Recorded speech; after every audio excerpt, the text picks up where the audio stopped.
I want to pick up on an important point which perhaps wasn't so clear in the last shiur. Maybe I'll clarify the matter now a little bit more. It's in regards of what can we sell, what should we sell, or can we buy chametz on intention to sell it before Pesach? Where does the concept of selling chametz come from? Is it an ideal thing? Is it better to burn our chametz? What exactly should be doing seems to be a lot of confusion. Now you should know that in the Talmud, in the Mishnah, there's not much discussed about selling chametz. So perhaps in those days, they didn't have ways and means of how to store chametz. The people would have questions about keeping chametz for after Pesach, because things wouldn't last so long and remain, as opposed to today, that we've got food preservatives and we've got forms and means of being able to preserve food for a long time. Freezers, fridges, there's ways of looking after food preservatives. So therefore this question comes up much more, and it's much more common. And I don't think I've met many people who actually are particular not to sell any chametz. It's very rare. The amount of papers and amount of documents we collect before Pesach to sell, the rabbi collects before Pesach to sell, it's a great connection between the rabbi and his community actually. It's the one time a year where people come in person, and nowadays it's getting less and less because there's a new way of doing it, which is online.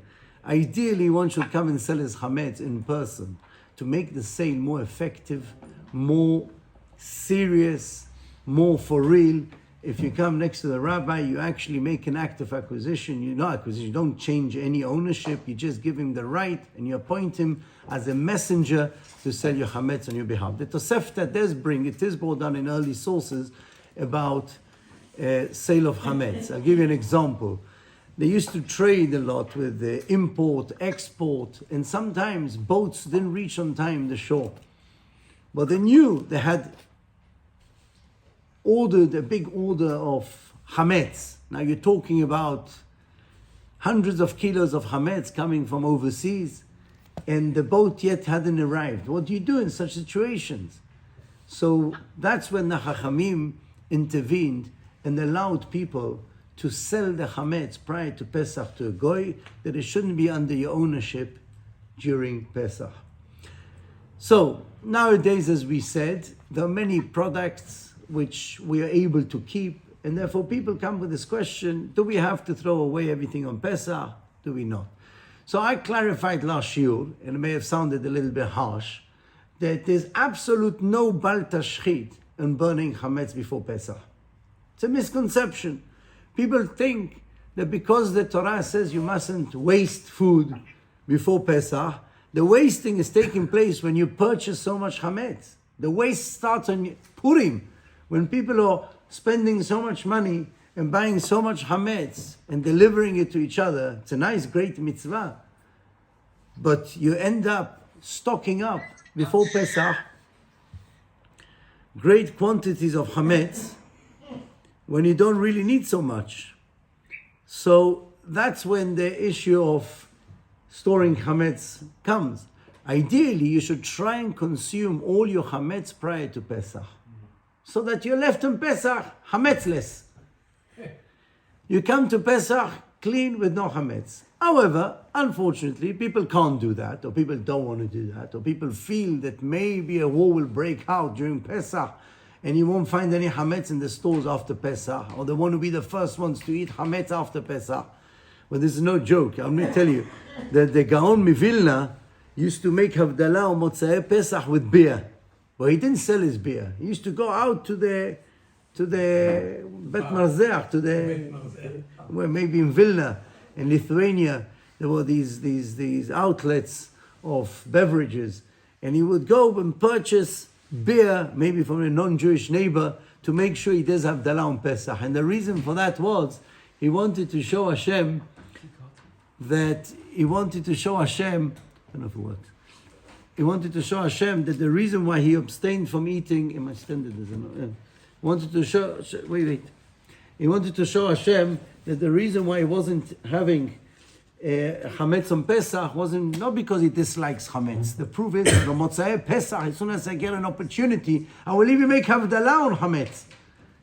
That's a Vilna Gaon. We don't have to be sorry. You know, it's a bit embarrassing sometimes. You see the queues in Tesco's to go and buy chametz on Matzah Pesach. It says the non-Jews look at us as if, what happened there? Only a few days ago you wouldn't get anywhere near the shelves, and now you're at 11, 12 o'clock at night queuing up with your cornflakes and your Weetabix. No, never mind. Ashrei Israel. Look how great the Jewish people are. Yeah, we love chametz, but Hashem told us not to have chametz, so we'll abstain from having chametz. But the first opportunity will show God we love chametz. Yeah. Okay, so halachically, since the sale of chametz is done in a professional way, in a halachic way, and it's done with proper acts of acquisition, proper kinyanim, we do every kinyan possible under the sun. Whatever kinyan, whatever acquisition we can do for the sale of chametz, that's what we do. He does kinyan kesef, they make a kinyan with a handkerchief, with giving money, with down payment. We make document, whatever we could do to make this sale as effective, as kosher as possible. So halachically, there is no halachic problem to sell your chametz for Pesach. Ideally, preferably, don't get involved with storing chametz in your house. And therefore, the idea is get rid of any chametz which you could before Pesach, and you'd have a lesser problem. But if you do have chametz, halachically you can sell your chametz, provided it's done in a proper, efficient, halachically efficient way. So make sure you choose the right person who is an expert, and don't try and sell your chametz on your own to your neighbor or to your cleaner, because sometimes you can make the smallest mistake and you end up owning chametz during Pesach. And we don't want to do that. So, there is an issue a little bit, according to many opinions, even though halachically you can have chametz inside your home. For instance, if a goy came and stored chametz in your house, let's say he gave you crates of beer, he says, look after it for me. Or gave you a bottle of whiskey, he says, look after it for me. Or gave you any other chametz. So you don't have to get rid of the chametz from your home. You have to create a separation and a division between his chametz and the rest of your home. And therefore you have to put a mechitza. That will mean put it in a cupboard with a door, make sure it's nicely shut and kept separate. And a mechitza, the Shulchan Aruch says to make a mechitza of 10 tfachim high in front of the chametz, that you shouldn't come to lo alenu use chametz, and that's even if it's not your chametz. There are some halachic authorities which hold that is only effective by a chametz of a goy, which was never yours and will never be yours. You're only looking after it for the goy.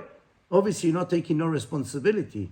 Just by the way, if you do have chametz in your home, which you're fully responsible for, even though it's not yours, it belongs to a non-Jew, but you're responsible for it, you're not allowed to keep it. You have to disown it. The responsibility, it's got a certain, to a certain extent, responsibility is like ownership. Correct. So a person has to be careful. He mustn't even take responsibility. We talk about we don't. So, therefore, your own chametz, which you're planning to sell to a non-Jew, and you're planning to buy it back. Halachically, there's no problem in buying back chametz. We sell it to the goy, and then we buy it back after Pesach. If the goy wishes to keep it forever and ever, he's entitled to, providing he gives us the full money, because he owes us a lot of money. He's paid only a down payment. So we come to him after Pesach. The rabbi summons him on Matzah Pesach and tells him, come here, my dear friend. Remember, we gave you 10,000 pounds worth of chametz? You gave us a down payment of 20, 30, 50 pounds. You owe us the rest. You want to keep it? Give us the rest of the money. You don't want to keep it? We're giving you an offer now. Now we want to purchase, we'll buy it back of you. We'll give you 50 quid for the chametz which we sold you. So that's fine. That's how you're supposed to do it, yeah? So such chametz, which was yours and will be yours after Pesach, there's a concept in halakha, is eno bedile mineh.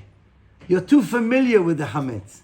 And therefore, there's strong advice that people should try and remove the chametz from the homes, put it in a shed, in a garage, somewhere where you won't access, a different area not part of your kitchen cupboard or your freezer. That's already too dodgy. Ideally, remove it out of your home, even if it's in your property, because you're renting the area where the chametz is to the goy, but make sure it's outside in a shed if you're able to. If you can't do that, not everybody can do it. Some people live in flats, some people don't have where to store a chametz outside the home. Then, no problem. Let's treat it like a chametz of a non-Jew. We'll put it in a designated cupboard and we'll make sure that cupboard is fully shut and marked, that we don't access it during Pesach. Okay? Now, it doesn't sound right what people do to intentionally go and purchase chametz in order to sell it and to have it straight after Pesach. You're making the sale a little bit of a joke. Yeah? You're going and buying before Pesach chametz to buy it back. It's not ideal. Yeah, please have some more emunah, have some more trust in Hashem that He'll provide for you also after Pesach whatever you need. Nothing will happen for 7 days and 8 days. Things will go back to normal and you'll be able to buy the chametz. But in extreme circumstances, I can understand maybe shopkeepers might have the issue. So they buy in the store and they sell chametz. So long as it's halachically sold and it's done with a reliable rabbinical supervision, the sale, or by a rabbinical, then we can sell the chametz or sell whatever chametz contents we have in our homes. Okay? Now, one more point I want to discuss is that I get asked this question again and again. When people shop around in the supermarkets, thank God, Baruch Hashem, today we've got so many hechsherim. And it's unfortunate, you can't see the length of the beard of the rabbis who are giving hechsherim in every hechsher. So we don't know. I used to joke around and I used to tell people, if you find it difficult to read the name, then it's a good kashrut. Yeah, but it's not like that. You should consult before you buy products, get an idea about what kashruyot are reliable, which are less reliable. Yeah, hametz bepesach b'mashu. When you purchase food and it might have the smallest amount of hametz in it, it becomes an issue. It's mamash, it defeats Pesach. So you have to be careful. Today, shops are full of it. Sometimes I wonder, there's some, I don't want to now, I'm in a Zoom shiur, in a public shiur, so I can't specifically speak about kashruyot and about certain kashruyot. Sometimes I wonder, there's some supermarkets which brand themselves with a very reliable kashrut authority who gives them, and they end up selling products which are really Hashash chametz. Not talking about kitniot. I'm talking about Hashash chametz. So we don't want any of that. So I've got to be clear. Hashash chametz is correct, no? Absolutely. I'll give you an example. When it comes to matzot, purchasing matzot, the greatest worry of chametz probably in a product which you buy on Pesach or for Pesach is matzah. However kosher it may sound, matzah, it's the opposite of chametz. But if a matzah is not done properly, it's chametz. Very easily. Other products might have a mixture of chametz. No, severe. It's not the best. But matzah will actually be chametz if it's not done properly. So if anybody is looking what to invest on Pesach, is on matzah. Don't worry about the price of matzah. Anything else, we can talk about the price. When it comes to matzah, don't compromise. And yes, it's true. The more expensive the matzah, the more reliable usually the matzah is. True. If it's expensive, a matzah, for example, people wonder why hand-baked matzot are more expensive. It's common sense, I would say. Something which is done by hand, you've got more control. Yeah, you involve more people. You've got more ashgacha. You've got more people watching over what you're doing. I'm not saying it's 100% guaranteed, but it makes sense that it costs more expensive. Now, the custom is that for the night of Pesach, Leila Seder, we are particular to have matzah shemura. Let me explain what matzah shemura means. There is 2 levels of wheat which we can make the matzah from. There's one level which is called matzah shmura mishat kitzira.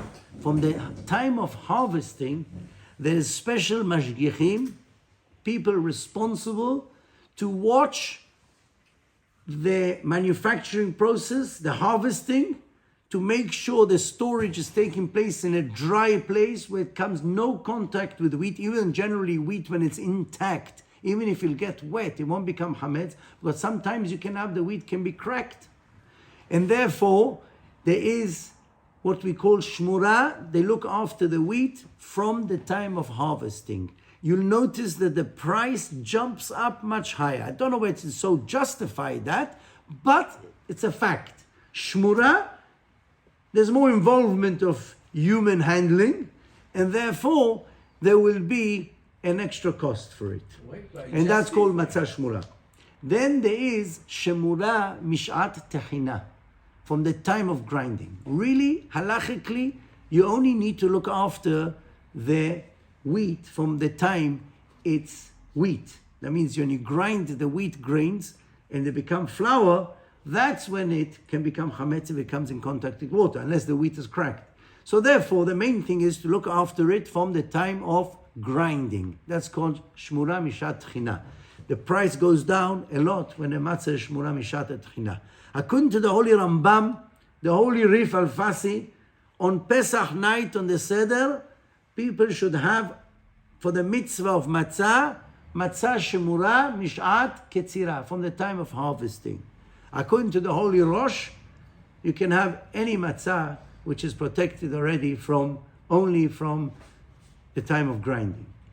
We follow the opinions which hold that on Leil HaSeder we have matzah shat ketzira. Now the pious people, the people who want to keep, now let me explain to you why I'm saying this.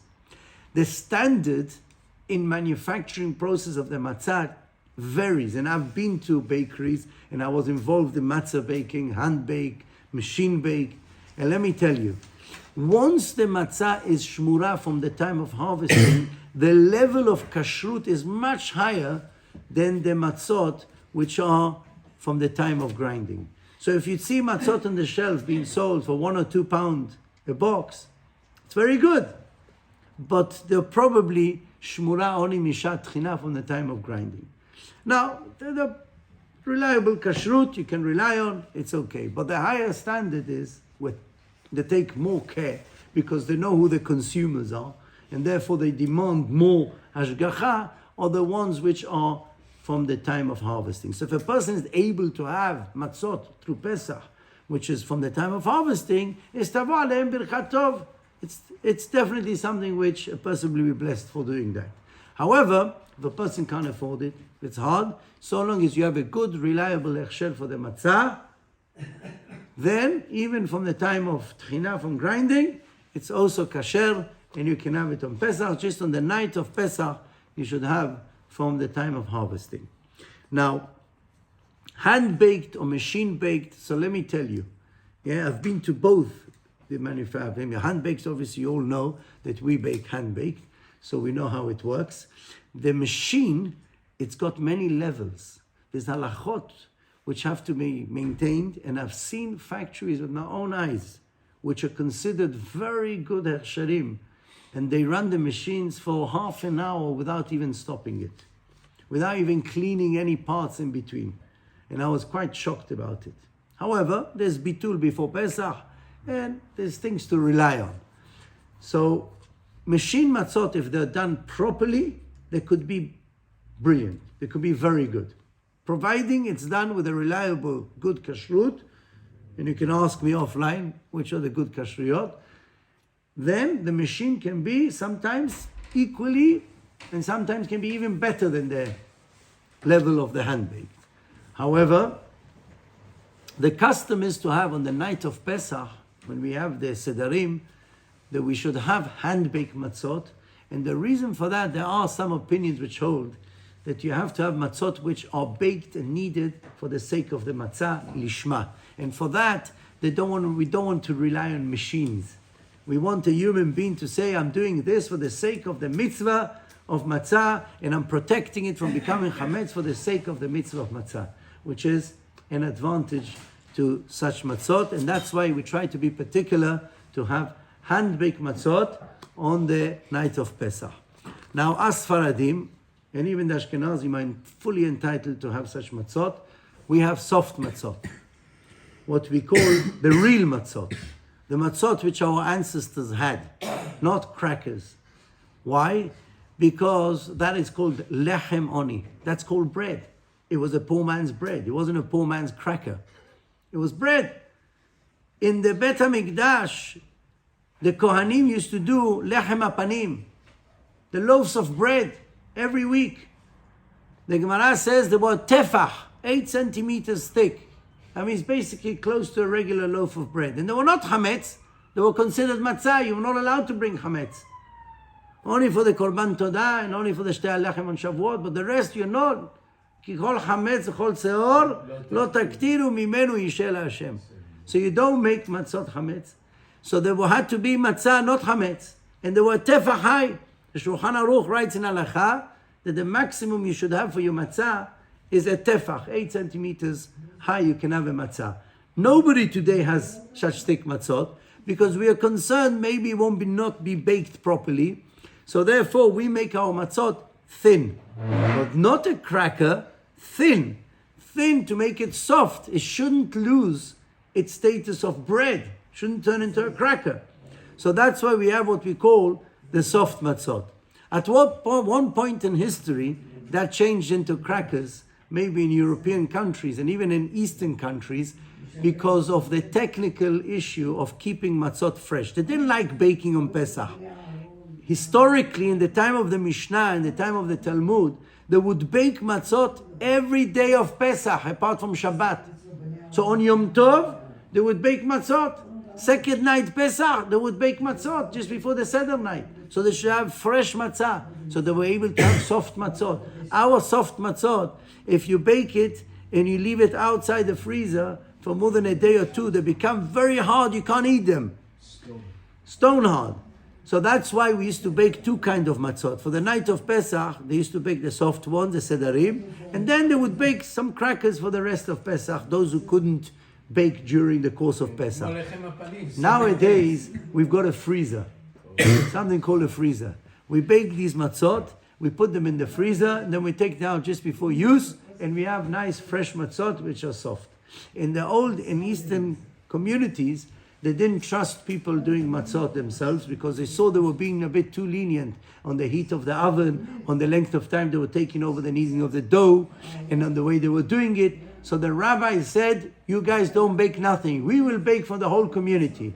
Now, if you bake for a big community, when you don't have freezers, you have to bake them a month or 2. From Hanukkah time, you have to start baking matzot. And you can't freeze them, so they had to make them very thin and brittle and crackers, so that they shouldn't get ruined. And they didn't have a problem making hamotzi, because Ashkenazim make hamotzi even on mezonot bread if they're having it as a meal. But we have a little bit of an issue with that. But that's not our discussion. We're not going to give a shiur on that. So you can have soft matzot for Seder night. That's lechatchila. If you don't, you can have the hard matzot, the crackers. And as long as they're hand-baked and the shmura matzot from the time of harvesting, you fulfill the mitzvah of matzah. Amen. I've got to tell you something which is quite important, and we've discussed it in the past, but I see more and more of them on the shelves, and it worries me a little bit. It's what we call matzah ashira. There are biscuits and cakes. In Israel, they even make buns from it. They make breads from it. It's made from regular wheat. Let's call it kasher lePesach wheat. Not from shmura, from harvesting. Shmura, they take regular wheat and they knead it with juice fruits. Now, the Gemara brings a machloket about this. The Shulchan Aruch holds that one can, if someone will knead a dough with only fruit juices, pure fruit juices, the dough will never rise, will never become hametz. Hocus pocus. We've tried it out here in this Bet Midrash once. I remember we learned Masechet Pesachim, and there was someone who kindly bought us fruit juice, and he bought some matzah flour, and we checked. The matzah will not rise with fruit juice, but it has to be pure fruit juice. And it was a Sephardi practice more than an Ashkenazi. Ashkenazim didn't do this. And they used to make sweet let's call it pastries. They used to make with dough. They used to make with flour, with fruit juices. It was a Sephardi custom. The Knesset HaGdolah, the Shulchan Aruch rules like that. Even though the Rambam's son disagreed with the text which his father wrote, that you're allowed to have matzah, this matzah shira, but the Shulchan Aruch follows a ruling that you're allowed to knead with fruit juices, providing there isn't a drop of water in the mixture. Because if there'll be a drop of water together with the fruit juices, then it will quicken the process of becoming chametz. Now, today they grabbed on this idea that you can make matzah shira, and the big factories are manufacturing biscuits, but you don't realize what they're doing. It's very hard to control in such big spaces that no water should come. Not only that, some of them are using even from fruit juice concentrate, which they add on water. Some of them are washing the machines with water. They're not drying them. Some of them put even substances to make it rise. And that's very questionable. Not everybody agrees you can do that. There's a lot of questions. And I say, if anything, there's a worry of chametz or in these biscuits which are being sold as matzah shira. Now, we mustn't get confused with matzah made from matzah meal. What's made from matzah meal, potato flour, that's better. That's not a problem if it's a reliable kashrut. The issue is on these which are made from, and you will see in the ingredients it says kemach lepesach, not kemach matzah, flour for Pesach. That means it's regular flour which is done with fruit juices. Now it's very hard. Sometimes they tell you they use wine. Now let me tell you, if you use wine instead of water, trust me, you will be paying more than what you pay for the shmura matzah for those biscuits. You know how expensive it will be? So how much is a bottle of wine today? Grape juice is expensive. 12, 16. So what they must be doing? Who knows what they're doing? They're probably mixing water at some point, maybe before the... So I would be very, very cautious not to get involved with this biscuit. However tempting it may be, and you can have it before Pesach and after Pesach. But on Pesach, avoid these biscuits which are called ugiot matzah ashira. You may see names being quoted, like for instance, Rav Ovadia Yosef says you can have matzah ashira. Absolutely right. We don't dispute that. The Shulchan Aruch says you can have matzah ashira. But Rav Ovadia Yosef meant that if it's done in a good environment, done properly, that's 100% in your home. But if you do it in an industrial way, where it's hard to control, then you should not touch these because they can be hametz gamur. So you have to be very careful with what we call matzah ashira.